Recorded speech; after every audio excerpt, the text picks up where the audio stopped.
Hi, I'm Marty Nemko. This is another of my short stories. This one is called Cuddle. Like most people, I guess, I remember my first kiss. It was in the 4th grade, and for show and tell, I brought in my guitar and played Puff the Magic Dragon. At recess, Kathy Liebwin, who was one of the prettiest girls in the class, came up to me, said she liked my song, and kissed me on the cheek. That may have been my happiest moment with a female. You see, I never clicked with girls. Part of it was that I didn't want to show them how I felt. For example, if I showed a girl I liked her, not only was I afraid she'd reject me, I was scared she would tell her girlfriends and they would laugh at me. I married the first woman I thought would say yes, Veronica.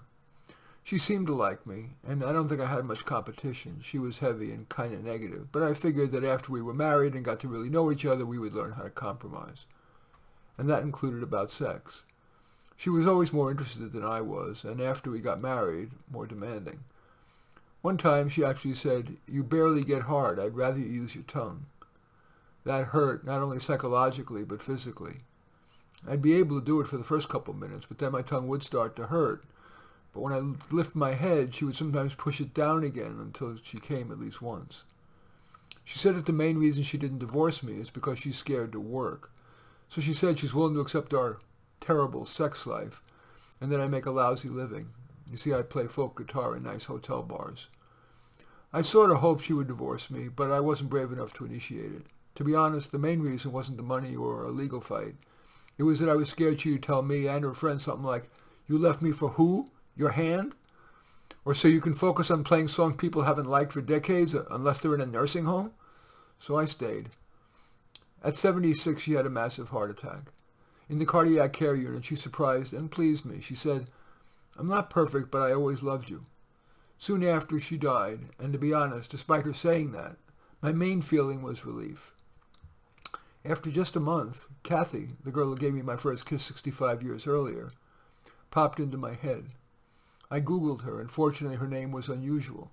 She had been married, but when her husband died, she reverted to her maiden name, Liebwin.